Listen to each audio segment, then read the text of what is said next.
Would like to briefly take a moment and say thank you to everyone who has continued to join us over at the Florida Maquis Patreon channel. The Holy Bible teaches us, rejoice always, pray without ceasing, give thanks in all circumstances, for this is the will of God in Christ Jesus for you. If you'd like to join us over there, it's only $1 per month at the base level, and even less than that if you sign up for an entire year, and no matter what level you choose, it's fully refundable. First 90 days, no questions asked. What's the difference between YouTube and Patreon? At Patreon, we can take the gloves off. There are no censors. We have, of course, the Patreon firewall, and then we also have Vimeo that we're partnering with, and that gives us one extra layer of protection where we can speak our minds and we can take advantage of rights that we used to enjoy in this country freely. Would love to have you over there.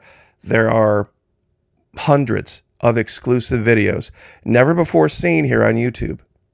Please, if you have the ability, would love to have you over there. You won't regret it. God bless all of you, and thank you so much.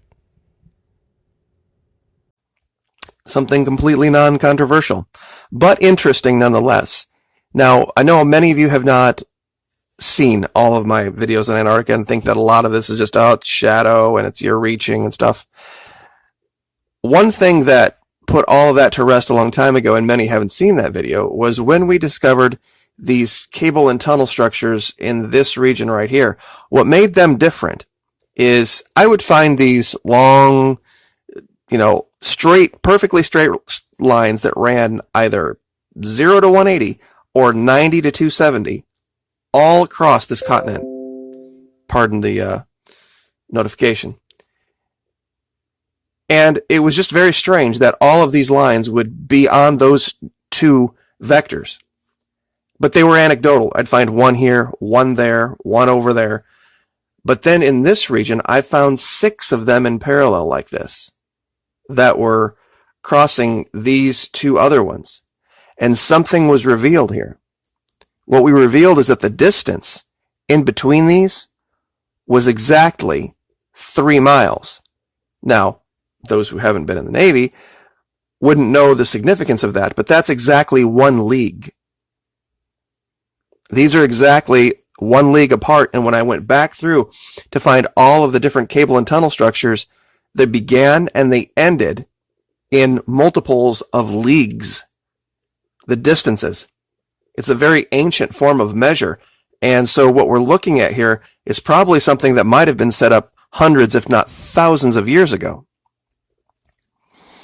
And there's a lot of things that can be missed, like I said, in perspective.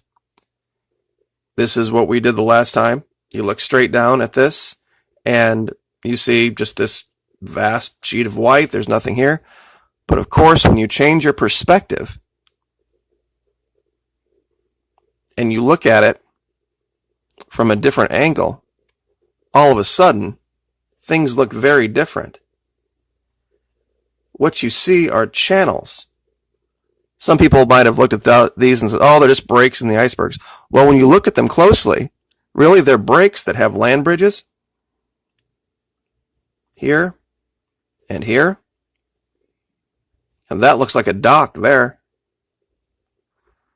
These are clearly constructs of some kind for whatever reason we don't know. And that's why perspective and time, all these different techniques that you can use, show things that you wouldn't normally see. Over here, I've labeled this subsurface tunneling structure because when it reveals itself in high res, and only a few areas down here do this, you begin to see something. Now, a lot of what you see when you look at this down here is just vast sheets of uninterrupted, perfect layers of snow, like over here to the right. It's just nothing. I'm sure a lot of you in the north that have woken up after it's been snowing all night and blowing over the fields, you can see just vast sheets of perfect white, undisturbed snow. But if there's any kind of a rise, any kind of a hiccup in the terrain underneath, you'll definitely see it. for a long way away. So here we see something very odd. We see this large patch of perfect white, and then all of a sudden right here, in the shape of this tunnel, for lack of a better term, here's the right and here's the left of it. All of a sudden, the snow just starts to be disturbed. And the width of it makes it very unlikely that it's natural. And then over here, the snow continues undisturbed. So you can follow and see that clearly underneath the snow here is something artificial. Because when you look in close, this is clearly some type of the top of maybe a tunnel that was built with some type of cobbling or brick or whatever they use the constructs for, and underneath there must be a source of heat that's causing certain areas to melt away in certain patterns. And I know those of you that have lived, in snowy environments and cold environments know what I'm talking about. You can very clearly see things through the snow that are different than the things around them.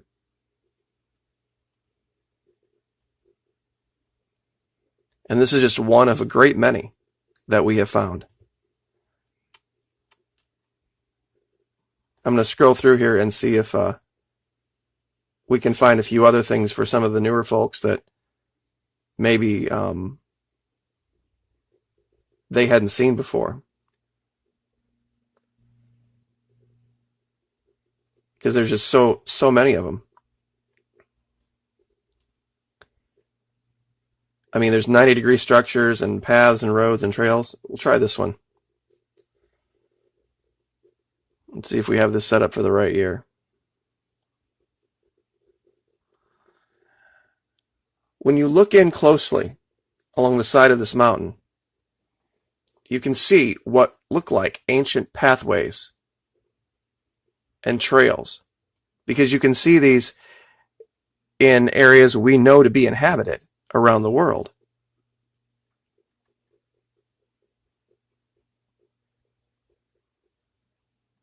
It's very clear that there was at one time, if not now, traffic through these areas. There were satellite photos that I think they revealed under the Gulf, the Persian Gulf, that was at one time the confluence of 4 rivers, even though those rivers are dried up now. Sometimes you just can't see things unless you get way, way, way back from it.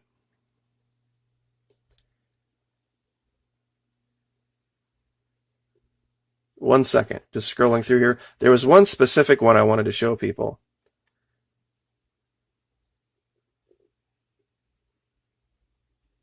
It was the fish one. I can't really find it at the moment, but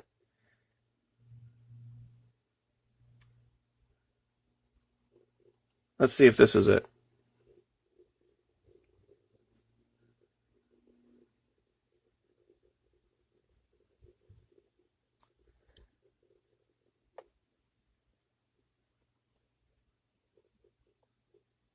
Okay, it looks like this one's hidden in time. There we go. This was one of our biggest finds. This high-resolution image of what is very clearly the shape of some type of ancient animal that's been probably revealed due to the great amount of melting that's been going on down there. Another great tool that Google Earth Pro allows you to have is a line measure. So we'll go ahead and measure this real quick.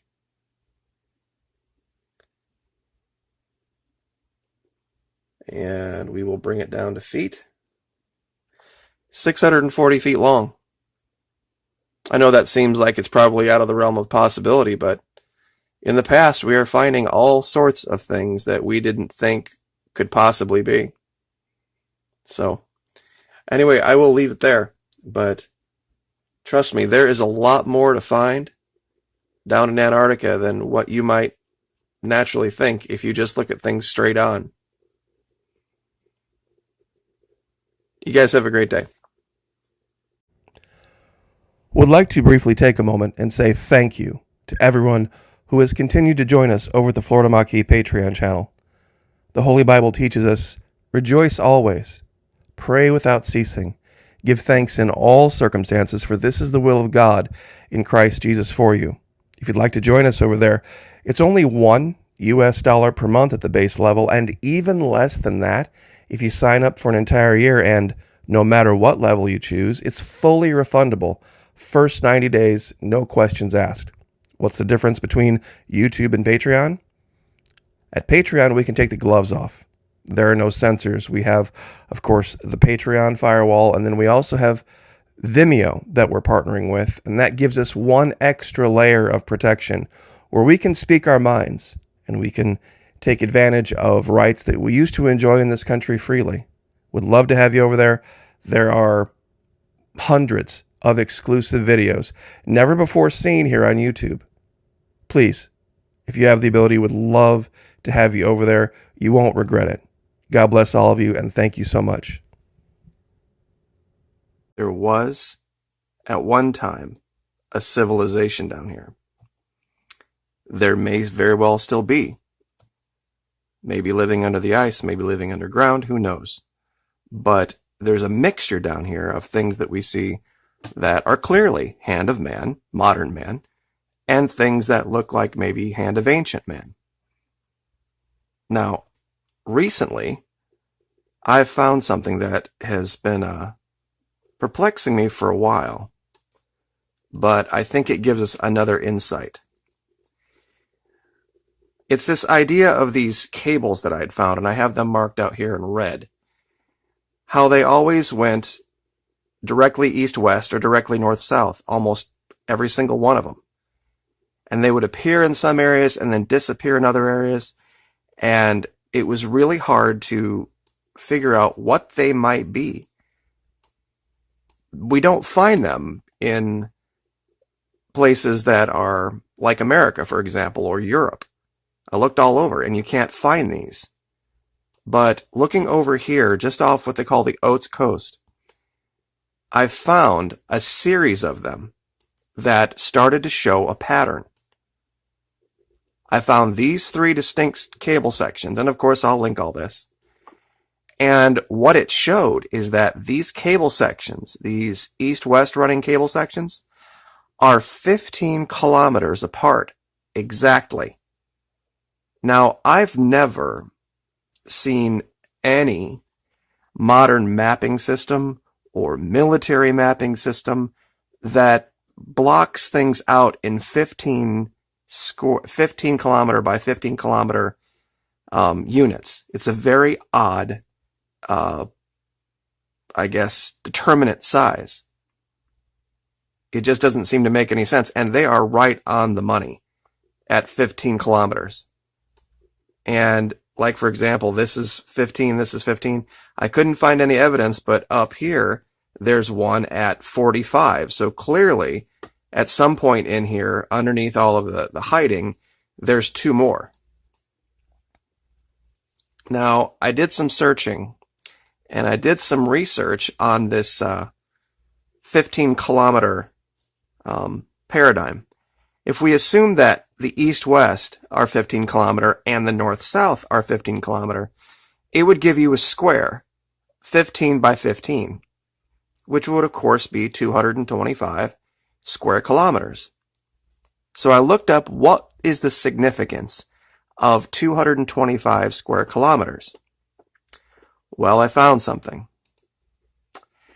It's in this book, Constructing Frames of Reference, an Analytical Method for Archaeology. And I will link this and you can read it for yourself. I know the writing is very small. But it talks about these 2 terms called a forad, F-O-R-A-D, and a cohab. Now, the forad, F-O-R-A-D, stands for an area that an ancient hunter-gatherer society might operate in regularly to find food.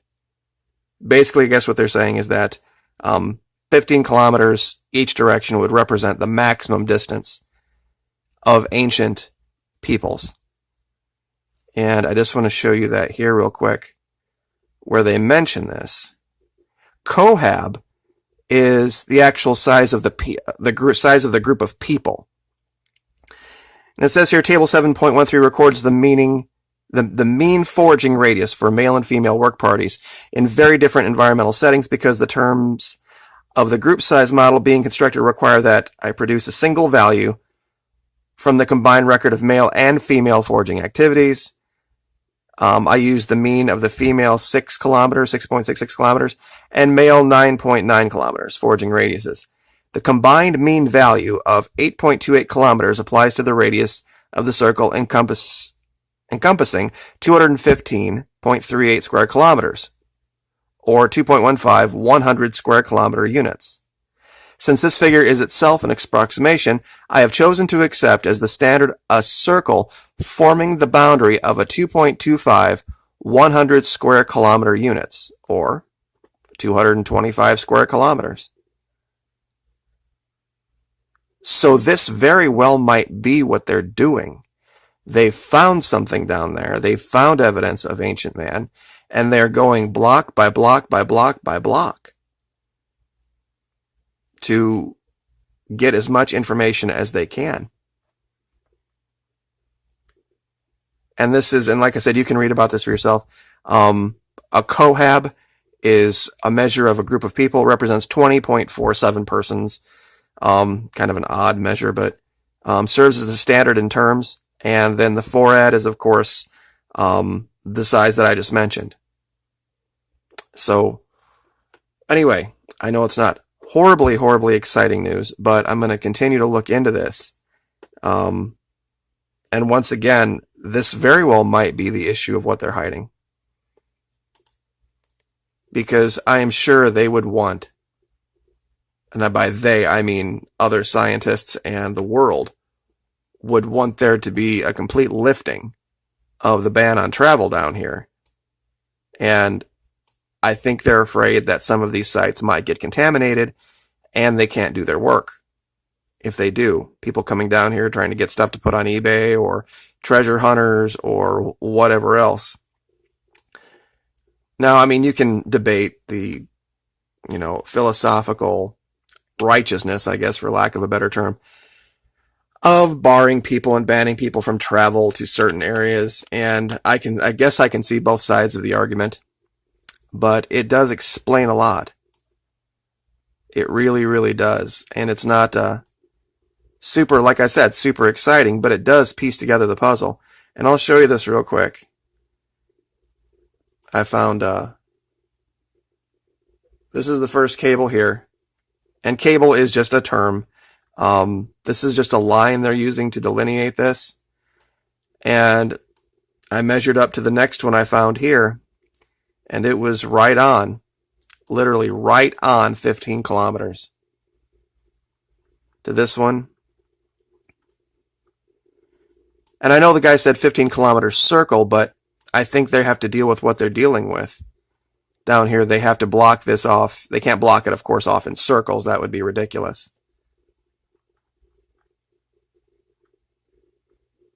And then I kept looking as I went farther south, and there wasn't enough high res. But then it started to clear up a little bit, and then lo and behold, this one showed up. Now, it's weird, though. Some of these cables actually, give me 1 second. This is kind of interesting. You have to click into the historical. You see how this just appeared when I clicked in the historical part of this? If I unclick that, it goes away. So what it tells me is that they've scrubbed it. Modern imagery, the most recent up-to-date imagery, will show this as having been scrubbed. But as I click the little box up here, and I guess I should show it to you, up here at the top, right next to where you can turn the lights down and make it like it's sunset, there's a little clock, and you can go show historical data. Now I just turned that off, and then it disappears. And there it is with historical data on.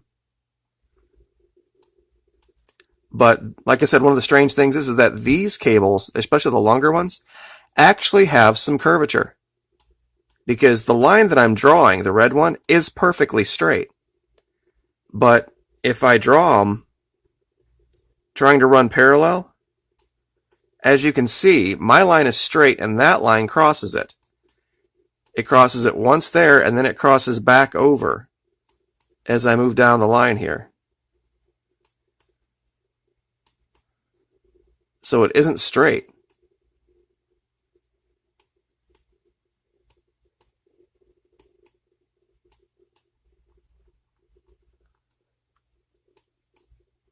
So whatever it is, it's not computer generated. Because a computer generated image would draw a straight line, just like the Google program here is drawing a straight line. And it's over a curved surface. So whichever, and I guess I should have shown you this to begin with, when I started up here, my line is the red one, and this is the actual one. And I started running parallel. Okay, on a certain course. I think it was 270.3. And as you can see, I was off a little bit, but I can't make my line curve with the ruler function. As we move down here, and I should have zoomed out a little bit farther so we can do this quicker. I'll show you this to you again. All of a sudden, that line deviates off of its course, and it crosses over mine to where now it's north of mine. And then, after a certain distance, it crosses back over again. So whatever it is down there, it's real. This isn't some hiccup of Google Maps. Or Google Earth Pro, I should say, pardon me. And so, like I said, in this region, that's the big one, but I found 3 more down here, and it's all along this mountain range. So somebody is doing some kind of mapping work, some kind of surveying work. They've found something, and they're trying to figure it out, and my best guess, is that it's underground. And they're using some kind of a technique above ground so that they can get an image from space, so that they can put it in relation to everything else and see what they're looking at. So anyway, I will leave it there. I just wanted to share this with you guys. Thank you so much for your support. Like, share, subscribe. We'll see you next time. Would like to briefly take a moment and say thank you to everyone who has continued to join us over at the Florida Maquis Patreon channel. The Holy Bible teaches us, rejoice always, pray without ceasing, give thanks in all circumstances, for this is the will of God in Christ Jesus for you. If you'd like to join us over there, it's only $1 per month at the base level, and even less than that if you sign up for an entire year, and no matter what level you choose, it's fully refundable. First 90 days, no questions asked. What's the difference between YouTube and Patreon? At Patreon, we can take the gloves off. There are no censors. We have, of course, the Patreon firewall, and then we also have Vimeo that we're partnering with, and that gives us one extra layer of protection where we can speak our minds, and we can take advantage of rights that we used to enjoy in this country freely. Would love to have you over there. There are hundreds of exclusive videos, never before seen here on YouTube. Please, if you have the ability, would love to have you over there. You won't regret it. God bless all of you, and thank you so much.